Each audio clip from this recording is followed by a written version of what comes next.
Boss Baby should have been about Mary Pickford. That's the takeaway from this episode.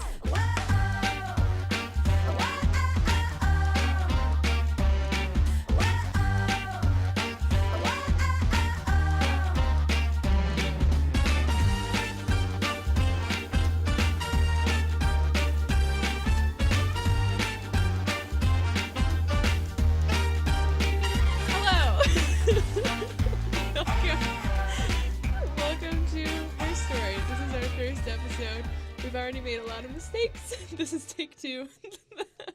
But we're gonna get better, and hopefully you will stick with us as we figure this out. My name is Maggie Crady. Oh, I'm Madison Brandl. We are students at IU. I study film and criminal justice. And I study psychology. Hopefully our voices sound different enough for you to know the difference between us. Yeah. When it comes to our laughing, we sound the same too. So. Our names are also very similar, so we get mixed up all the time. That's why I said yes. Madison for this podcast. True. Yes.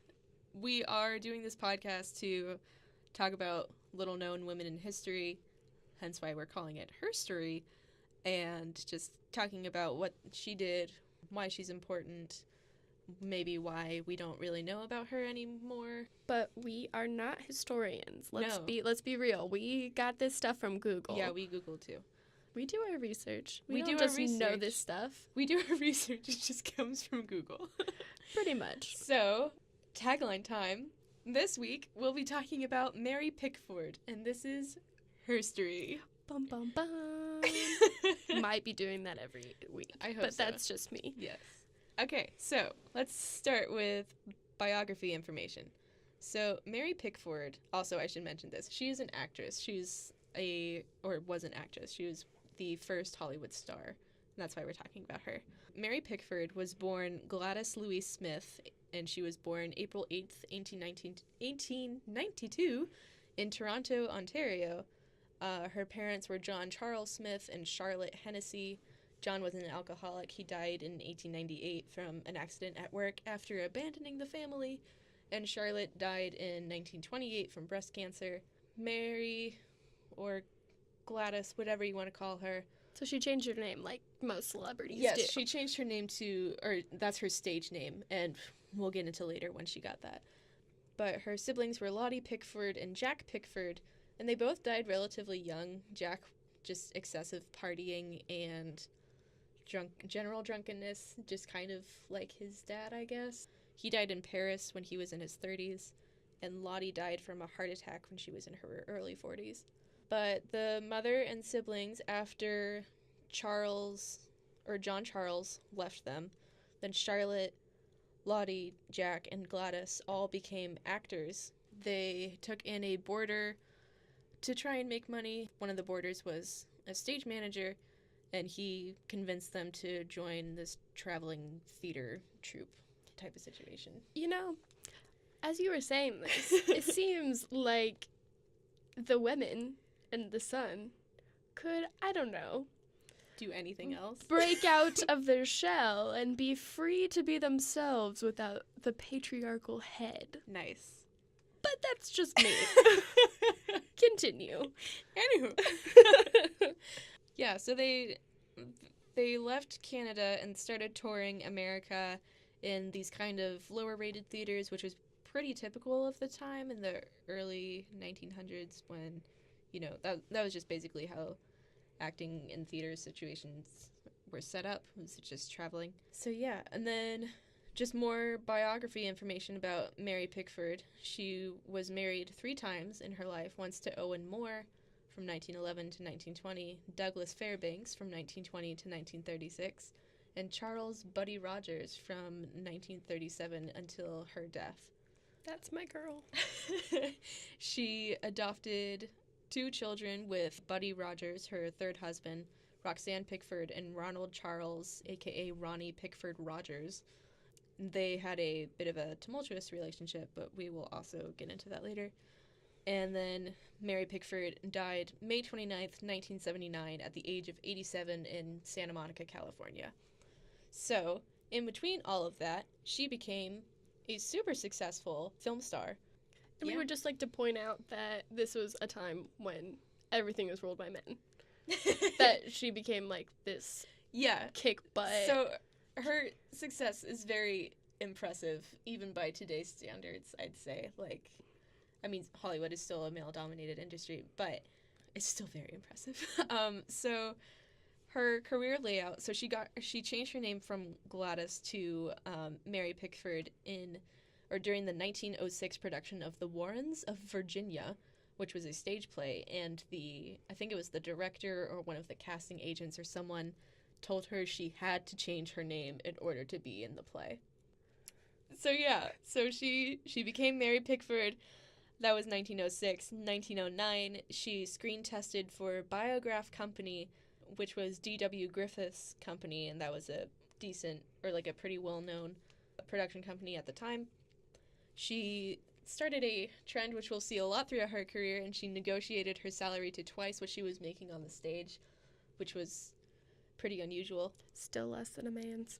Probably, but I don't actually know that part. Disclaimer, but I don't know. Disclaimer salaries. is not part of our research. Yeah, no, just salaries from 1909. Y'all can do the research on that one. But yeah, when she signed up with Biograph Company, she appeared in 51 films in the year 1909 alone, and that was just, regular short films and things like that, just anything that the company produced. So that was just an example of how extensive her career was, because throughout her career she appears in 52 feature films, so she appeared in just 51 regular films. You can kind of understand like how big she was for the time. Also, that's just like her first year as a screen actress. That's crazy. Yeah. So, partly because she was in 51 films, but audiences soon noticed her, and since actors weren't billed at the time, films with Mary Pickford in them were advertised with the Biograph Girl, Blondie Locks, and Girl with the Curls because of her hair. She was easily identifiable, and people just fell in love with how innocent she looked. And that was just the kind of character that she tended to play. She was very small, and she looked a lot younger for her age, so she would play children like pretty extensively into her career. That's me. I'm 19 years old, but I look like I'm 12. She is 1909 Maddie. After signing up with Biograph Company, she briefly returned to stage acting, realized that was the wrong choice, and then she decided to exclusively work in film for the rest of her career. So when she returned to film, she joined Adolf Zucker's company called Famous Players in Famous Plays, which is wonderful, but it was later known as Paramount Pictures, which is a little easier to say. just a little yeah. bit. The beginning of her real success comes in 1914 with two big movies. There was Hearts Adrift and Tess of the Storm Country. Hearts Adrift made her so well known because instead of being the Biograph Girl or the Girl with the Curls, she was billed for the first time as Mary Pickford, so then people could put a name to the face. Because she was so well known, she asked and received a raise based on the profits. The film Tess of the Storm Country came out 5 weeks later after Hearts Adrift, so it just boosted her up in the eyes of the public even more. To get a better idea of what the public exactly thought about her, a 1916 copy of Photoplay magazine described her as luminous tenderness in a steel band of gutter ferocity. I don't even know what that means. No, but I like it. Like, that's what I want to be called. Why don't you ever call me luminous tenderness in a steel band of gutter ferocity? We get mixed up, so maybe I do. It's just wrong name, wrong time. She was also described as the best-known woman who has ever lived, which is ironic since we're talking about her on this podcast, about women people don't know. Maggie made the list of people. I did. And so I'm just like, yep, don't know her, don't know her, don't know her. Oh. Well, I don't know them either. I just found them in a book. That's true. June 24th, 1916. Mary Pickford renegotiated her contract with Adolf Zucker to give her full authority over the production of films that she starred in, along with a record-breaking $10,000 a week contract. So, that's a lot. I would just like to Yeah. say, amazing. Yes. I'm gonna read this. Give Maggie a break. But she eventually was guaranteed. She was essentially guaranteed a rate of $1,040,000, which in that time was crazy. But this time, that's $17.7 million. For every film that she was in. And I think we counted, and it's like over 40 films or something like that. Yeah, there was a lot of films Yeah. that we had counted. Don't remember. We didn't write a note about that. But she was in a lot of films, and that's Yeah. a lot of money. Yes, it's a lot of money. She never had to work again, basically. And then according to her foundation, she oversaw every aspect of the making of her films, from hiring talent and crew to overseeing the script, the shooting, the editing, to the final release and promotion of each project. And at the same time, she's playing children in the films that she is making $1 million on. Child boss. The real Boss Baby. Boss Baby should have been about Mary Pickford. That's the takeaway from this episode. That's all I get out of this. So, when renegotiating her contract, Zucker wouldn't agree to her terms and offered her $250,000 to leave the film industry so no other studio could have her, because he didn't want to meet the terms, but he was afraid that some other studio would, and she was too valuable of an actress and as a, profit maker. If she's valuable, why are you, not 'Cause agreeing to her terms, though? That's so much power to give someone. She's basically director, producer, screenwriter, actress, all I hear probably is, editor. all I hear is boss. True, but that's so many slashes to the title, and especially in 1916? That's Like- true. Okay. Yeah, no one has that. So in 1919, she helped form United Artists Production Company with few little known names as Charlie Chaplin and D.W. Griffith. And this helped her continue to produce her own performances as well as having control over distribution, which was really helpful. And she really thought out her career, because not just being an actress in it, you can basically pick and choose your roles once you get that as famous as she was. But being able to control your own distribution means that, the way that United Artists Studios was set up was that other studios it was a monopoly, basically. So you make your own films, you have your own actors, no one else can use those actors, and you have your own movie theaters to show those films all across the country. Okay. So United Artists would take the the theaters that no one else had claimed or that weren't rented out or owned by anyone else, and they would distribute their content that way. So it was a lot easier for more independent artists who hadn't been picked up by other studios to be able to distribute their own content. This is pretty cool. I'm learning so much. Yeah, she did a good thing, but no one knows about it. That's why we're here. Yes. Like many actors of the time, the introduction of talkies drastically changed Mary Pickford's career. In 1929, her Coquette was her first talkie, and she played a, quote, feisty socialite. Ooh. She won an Academy Award for it, which was the second ever Best Actress Academy Award. So she won, even though she won an Academy Award for it, audiences didn't like the film. One, because she was older and she wasn't acting as the precious girl next door anymore. And two, because she cut her hair into the 20s bob. Oh, no. The horror. Yeah, she had the 20s bob, and they could no longer call her the girl with the curls, and many considered her hair to be a symbol of female virtue, and audiences couldn't take her seriously in more mature roles as she entered her 30s. How dare she? The monster. So she retired from acting in 1933. Her last film was Secrets, released in 1934.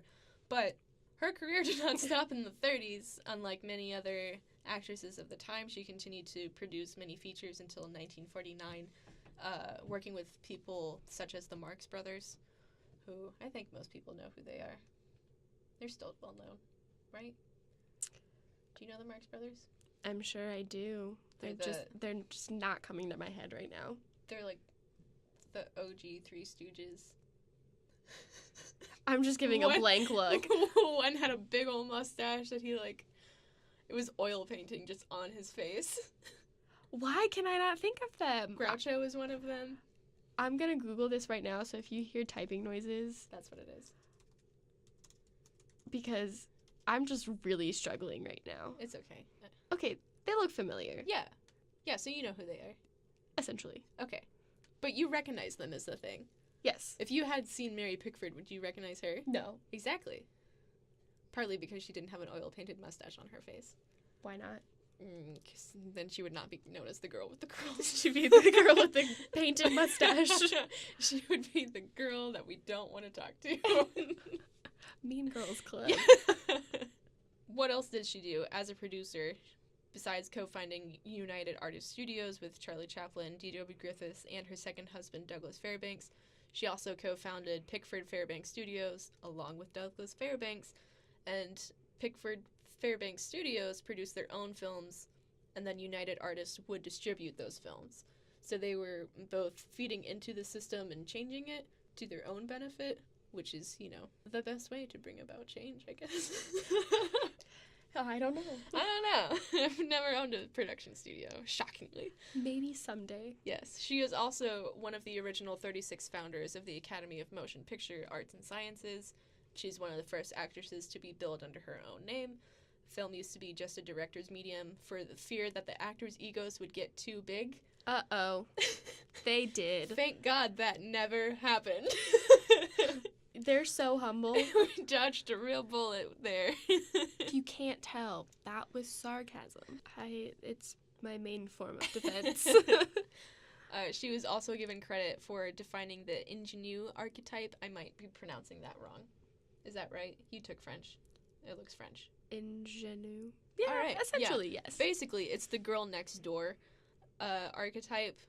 Think of Taylor Swift in that one music video where she holds up the signs, where she's literally next door to her crush. Oh. Yeah. So she invented that, she's innocent, but still attractive. Like if she ever whips off her glasses and pulls her hair down, you'd be like, oh, okay, I Slow understand. motion, hair twirling, flipping to the side. Yeah. You're picking up what I'm throwing down. I should just take my glasses off more often. But then you can't see.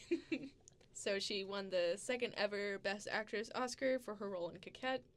So she used her position for good outside of the film industry, especially during World War I, where her career initially took off and she was pretty well known. She auctioned off one of her famous curls for $15,000.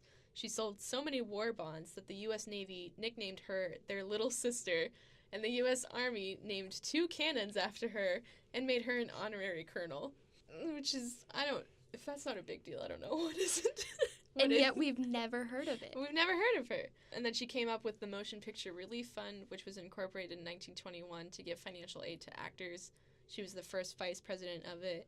And then she was able to build a hospital in 1940 with the funds voluntarily given from people associated with the Motion Picture Relief Fund. It would be a deduction from their salary every week. And she just built a hospital.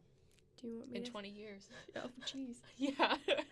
So, since I'm going to give Maggie a break and talk about some fun facts in personal life. So, her first husband was an alcoholic, but as well as an actor, constantly worried about being overshadowed by his wife's career. Which makes sense because we also don't know him. Nope. So they divorced March 2nd, 1920, and then, let me do the math, 26 days later, she married Douglas Fairbanks March 28th, 1920.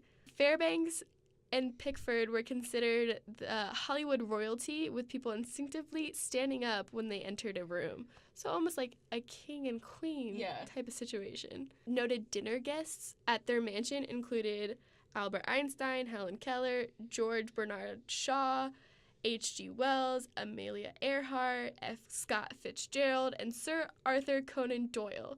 She described her relationship with her children as tense. In 2003, Ronnie said, "Things didn't work out that much, but I'll never forget her. I think she was a good woman." That's her son.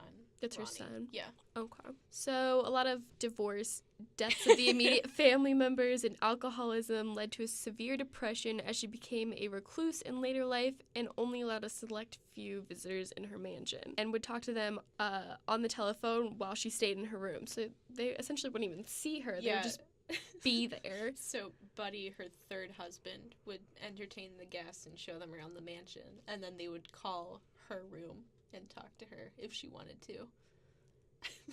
I mean, I'd kind of do that now. I just text people. Maybe when I'm married, it'll get this bad. Fingers crossed. No, I think this is the one aspect of Mary Pickford you don't want to emulate. But that's true. That's very true. I mean, it obviously affected the relationship with her children. Her son was like, but she's all right. Yeah, you're right. Let's continue. Yeah. 1959, she appeared in court over her ownership of a TV station, and it coincided with her 67th birthday. Under oath, when asked for her age, she responded with, "I'm 21 going on 20. There's a print of her portrait in the Library of Congress. She received Academy Honorary Award for Lifetime Achievement in 1976, and her hand and footprint are displayed at Grom's Chinese Theater. Not her actual hands and feet. No. But the prints. Yes. Well, now that we've learned all about her in a little bit of a roundabout way, why does she matter? Why does she matter, Maggie? Well, for one thing, she changed how Hollywood operated. I mean, movie stars weren't given billing because they were just kind of there originally to serve the needs of the director. And it was just, the directors that were famous and not, the puppets, basically, that they were operating with. So because she created the concept of a movie star, without her, no one would really care about things like Chris Pratt getting divorced, which is... Rip. Love is dead. Trigger warning, I guess. People still feel strongly about that. Like we talked about earlier, she's still a very strong example of women in Hollywood and how they can be successful and control the industry, basically. But, yeah, so she, is a very good example of what women in Hollywood can achieve because she built 2 studios. She had her own production rights. She made $17 million on every movie that she worked on, which actually, by today's standards, I don't know. I think that's on the lower end for what stars would get paid. Yeah, I don't remember which actor it is, but they make like $40 million. I think that's the general. I think for male actors, that is the high end. Maybe even the low end of the male. I don't know. Let's do a quick Googling. Beep, boop, beep. So there's a money.com article talking about Jennifer Lawrence speaking up for underpaid women in Hollywood in 2016. She and Amy Adams earned a lot less than her co-stars in American Hustle. Yeah, people are iffy on it because there's a quote that says, "To me it's frustrating, but at the same time I'm just grateful to be getting paid for what I do," which I guess is understandable. But also if someone else is making millions of more dollars than you are. Yeah, and I guess it just comes down to it's still women being paid less. Yeah. Oh, they have okay. So this doesn't answer our actual numbers question, but it says a 2014 study published in the Journal of Management Inquiry entitled Age, Gender, and Compensation, a study guide of Hollywood movie stars conducted that pay for female movie stars increases until they reach 34, then rapidly decreases, as does the number of roles for women of a certain age. For men, the peak earning year is 51, and there is no noticeable decline in wages after that. Someone said that means 25-year-old Lawrence has 9 years to go, while 40-year-old Bradley Cooper has 11.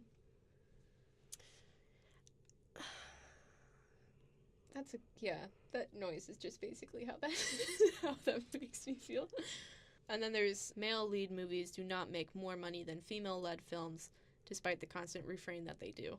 In fact, research shows that hit movies starring women make more money than those starring dudes. Thank you for appealing to my age range, money.com. That doesn't quite answer the question or tangent that we went off on, but still, she still has influence. She advocated for herself, and she made that something that wasn't, or that shouldn't be, what's the word I'm looking for? Like, it shouldn't be a big thing. Like, it should just be equal, but, like, she took a step and it shouldn't be rare, basically. It shouldn't be rare. That's all I'm saying. Like, it shouldn't have to be a thing. Yeah. But, like, she still made a lot of money for her time, She did. Which is nice to hear. She has a mansion. She bought a bar from a movie set and just transported it to her mansion for Douglas Fairbanks. It's just like a Western-style bar just in the middle of their house. That's my girl. They're a very interesting couple just because they were this whole royalty thing, and I think they did not have the longest marriage out of her 3 husbands, but he was basically the love of her life, and then he cheated on her, I believe, with his co-star while they were in Europe, and then she found out and just cut him off, basically. Good thing that doesn't happen anymore. Yeah, good. We really should record a bit, like an actual video of this, because just your faces. I just make so many faces because I'm so bad with words. That's a good thing that we're doing a audio medium. Yeah. Bad with words? Make a podcast. Let's do a podcast. Anyway, so why do you think more people don't know about her? I don't know. Good. I think it's just because it's a male-dominated world, and we've focused on that for so long. It's also like, I guess what we're focusing on with this podcast more is like people you don't necessarily learn about in the classroom, but you don't really talk about actors and actresses in the classroom. I do because I'm a film student and I've never heard about her, so that's why I was interested. I'm a psych major, yes. So if you don't have a mental disorder or a therapy, I don't know who you are. I know Freud. I can tell you all about Freud. My theory on why people don't know more about her is that most of her power at the time came from the fact that she was a female producer, more than a producer. Like, she had control over everything, but she had to keep that side of herself secret from the public, because otherwise, as we saw in Coquette, audiences wouldn't take her seriously. So, and if she's still playing children while I didn't do the math on this. So she's playing children while she's 24, when she renegotiated her contract to earn $1 million for every movie. I mean, the fact that people just wouldn't know about that side of her makes sense in the context of the time period. I mean, it's still a little perturbing. Yeah. Oh, yeah, so then as a consequence to people not knowing that she was a producer and just knowing her more as an actress, then once her career started to decline, because she only did like 2 or 3 other talkies as an actress after Coquette, then people just forgot about her.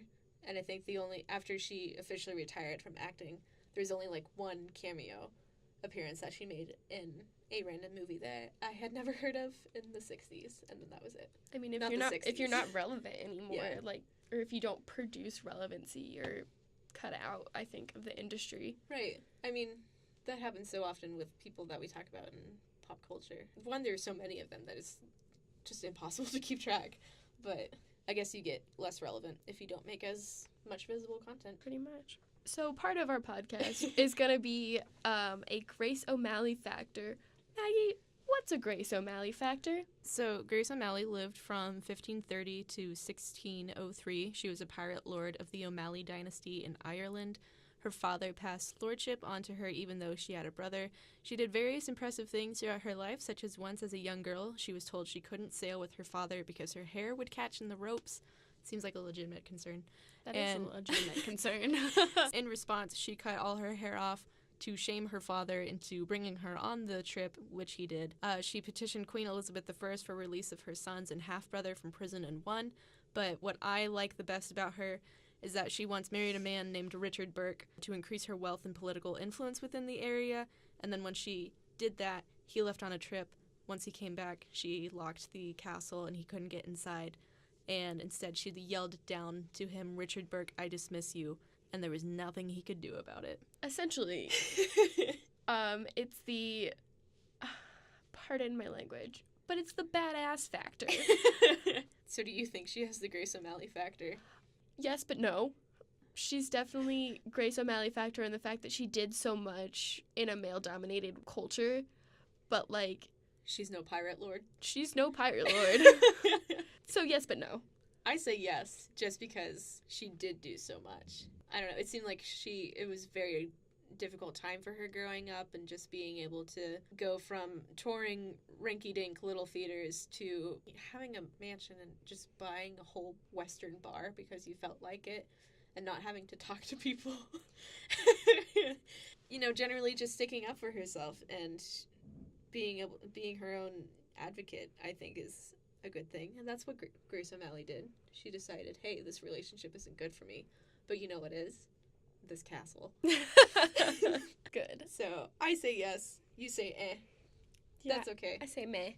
Yeah. I'm feel sorry, meh, not eh. Eh. What's eh? So now that we've learned about Mary Pickford and think we've covered pretty much everything that we wanted to about her, we want to delve into more recent stuff. So, Maddie, what do we have in current related events / pop culture? In current related events, we have a movie. Dun dun dun. It's related, it counts. It does count. That stars Amy Schumer, called I Feel Pretty.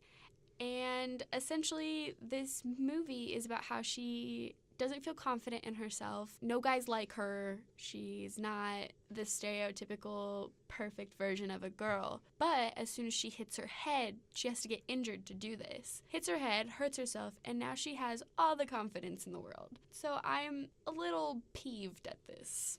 Yeah, I think your opinion is like many people's opinions about this movie, is that it's nice to have a movie that is talking about, you know, not conforming to social beauty standards, but it's just the way that this movie does it is what bothers people, is that she has to have a brain injury to like herself. Like, why can't she just like herself? Also, it's like she's in a spin class, like slips and then falls. So it's like she's in the process of trying to fix herself. Air quotes. Air quotes, fix herself. And then, I guess, is successful, but just not in the way that she originally intended. So that's what's bothering people. I understand. I don't know. I think it's just kind of like, that's just Amy Schumer's niche, though. Yeah, that's just what she does, Yeah. really. I don't know. Maybe it'll turn out to be, like, a really good movie. I don't know. I don't know if I'm going to personally see it. I'll probably wait till, like, one of my other friends are like, oh my god, Amy Schumer, and then they like go and see the movie, and then they tell me about it. There are more movies about that I refuse to watch, but that's true. But we don't have time. We don't have time for that. So yeah, I think that's it for current events right now. And I think that's the end of our first episode. That is the end of our first episode. If you want to continue to hear our sultry voices, we Yes. do have a radio show called M&M Radio. Sundays at 5 on WIUX.org. Click on B-side because we're internet radio. Which means we're not FCC regulated. So I may say something that you are offended by. I have apologized to my parents before. Yeah, you just got such a potty mouth on you. My It gosh. wasn't even me. It was the song. It was the song. I chose the bad song. But yeah, if you want to listen to us, we are on 99.1 B-side radio, like Maddie mentioned. We are on here. That's about it. That's where you can find us. Yeah. So wherever you found the podcast, thank you. Follow us on Twitter. Yes, we have Twitter. That's the one I was forgetting.